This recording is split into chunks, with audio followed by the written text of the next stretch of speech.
Two lives have been changed forever over a bag of potato chips that couldn't be worth more than $2. Police say a clerk tried to stop two teens from stealing that bag of chips in Humble. The situation escalated to the clerk being shot and killed. One of the teens is now charged as an adult and facing murder charges. My next guest turned the teens into police. You know him, Quanell X, and he says this could have been prevented. Quanell X joins us here on the Factor Uncensored tonight to talk about this tragic situation.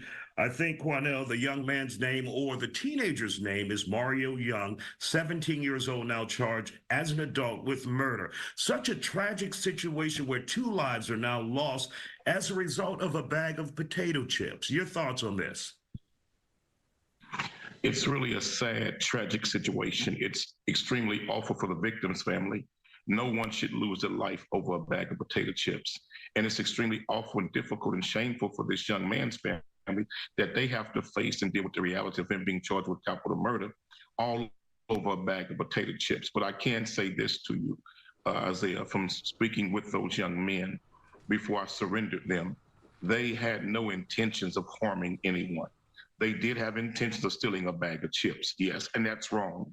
No one condones that. You shouldn't be stealing from places. You should pay for what you want. But when they stole a bag of chips, there was a confrontation outside the store. He followed them outside the store, the victim, and confronted them. And they had a few words. The young men walked off and went on about their way.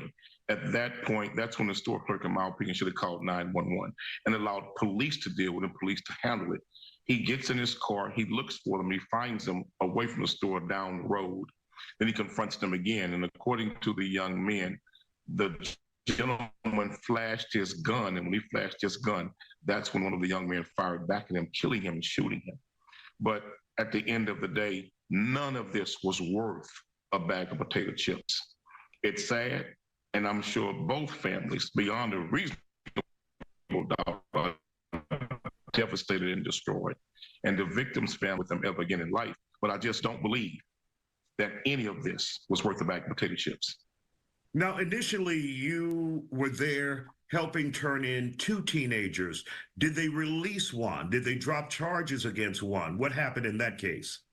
They did drop charges because they learned through video footage that the other young man had nothing to do with the shooting, had nothing to do with the murder. He had no weapons on him, and his friend did discharge his weapon, but the young man who had the charges dropped against him, he had nothing to do with the murder at all. Now, you had an opportunity to talk with the Mario Young, who's now charged as an adult with capital murder. Did he express any kind of remorse about all of this? I didn't really go into much detail with him about the case, but both men were nervous. Both young men were very, very nervous. They both were crying. They both were extremely afraid. And I remember the young man saying that, I wish he had not pulled the gun. I wish he had not pulled the gun. He was saying that, I wish he had not pulled the gun. And I said, young man, just stay focused, and you're doing the right thing, surrendering yourself and having your day in court. But he did say over and over, I wish he had not pulled the gun. And we would have to ask ourselves, Quanell, being a 17-year-old, and we know what it's like in certain neighborhoods, but what is he doing with a gun at 17 years old? There is nothing that justifies him having a weapon at 17 years old. At 17 years old, you should be getting ready for school the next day. You should be, on the phone talking with your peers, doing homework at home with your family. This is about young men who made bad decisions, who made bad choices. But a lot of our adolescent teens make bad decisions, make bad choices. I made bad decisions at 17, but thank God, God protected me and redeemed me to why I didn't go that route. But a lot of our young people are hurting, Isaiah. A lot of our young people are misguided. A lot of our young people have been raised not by parents anymore, but by social media. And it's destroying so many of the minds of our young people, man, to where they're trying to live vicariously through hip hop music, through hip hop rap videos, and the madness that they're seeing on social media. That's what's raising many of our young people now. He never should have had a gun. There's nothing that justifies that. But to be honest with you, man, we live in a community to where many young men feel they need to have a gun because it's so dangerous. We cannot lie and pretend that innocent young men have not been gunned down just walking to a store, walking home from a store, not by law enforcement, but by other young African-American men and young men of color because of gang affiliation, things that's being said on social media. We watch our young people walking to school, and because of conflict on social media, be gunned down and murdered before they ever got to the school.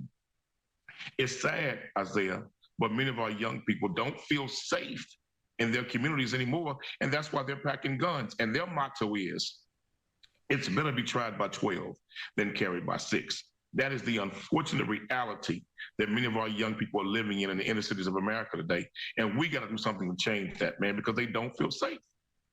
Where are we, Quanell, as a community, whether we're related to these teenagers involved in this or not? Where did we drop the ball? Where did we fail them?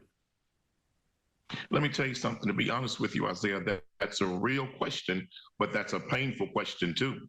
I can remember as a young boy, brother, when I was growing up as a young adolescent, if we saw the neighbors outside, the adults, we was on our best behavior. If we were saying cuss words, we cleaned language up. If Miss Madison, Miss Jones, or Miss Walker was standing outside, any adult in our community back then could discipline wayward youth. Any adult could check a wayward child being disobedient, disrespectful in the public, and when you got home, you got another whooping because how you was behaving and conducting yourself. We have gotten away from the way we were, and what we are today is not what God wants us to be. It's not what our ancestors fought, bled, and died for. It's not what Dr. King and Malcolm X gave their life for.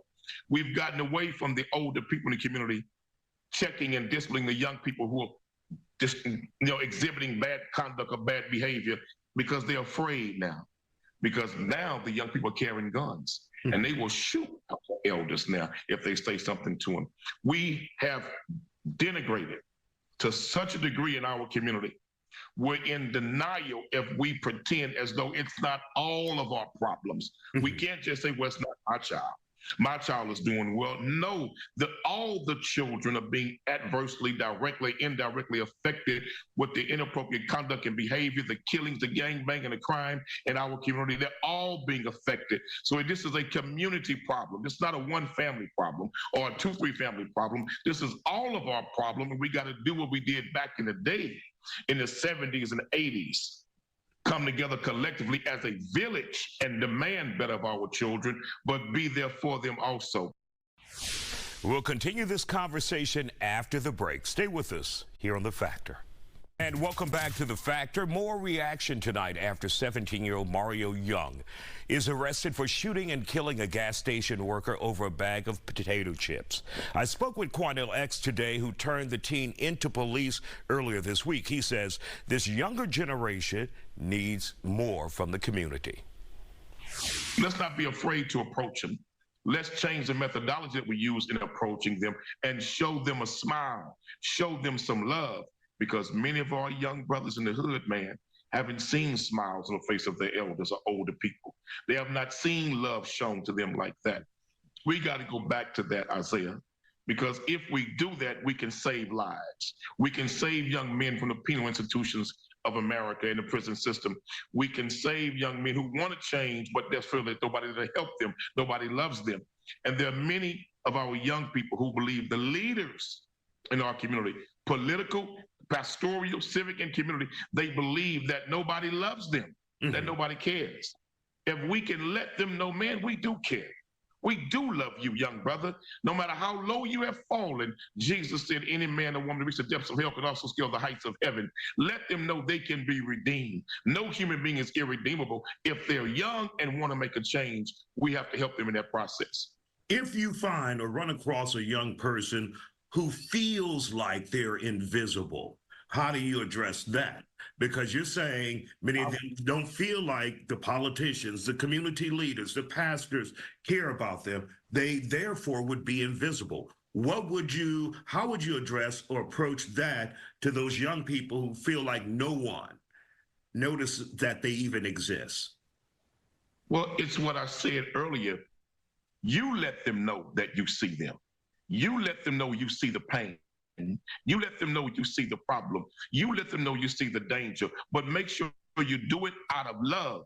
Because once a young person sees that something somebody really sees my suffering, somebody sees my condition, somebody sees my stress, and they have a good attitude, they have a warm spirit, they approach me in a positive manner, you'll be surprised how some of the worst gangsters, some of the most troubled youth would respond in a positive manner. I was one of them young brothers who believed nobody cared.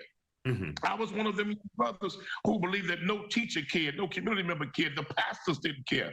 But it wasn't until a coach named Freddie Mora at Worthing High School gave me a pair of shoes because I had no shoes to wear to school. And he had been giving shoes for the basketball team. I wasn't even on the basketball team. But that man, Freddie Morrow, gave me a pair of Asics, now Avia, I'm called Avias, a pair of Avia sneakers. And I said, Coach, I have no shoes to wear to school. If I don't have any shoes, I can't come to school. He gave me a pair of shoes and said, boy, now don't you tell nobody I gave them to you. And them shoes kept me in class. Them shoes kept me in school. But he was the first Black man in my community that gave me something out of the kindness of his own heart and did not want anything in return. That man inspired me to believe that there was good in older Black men in my community who did care, who did not want anything in exchange, and who had no hidden motivation behind helping a young brother who was so desperately in need. We all got to be the new Freddie Morrows.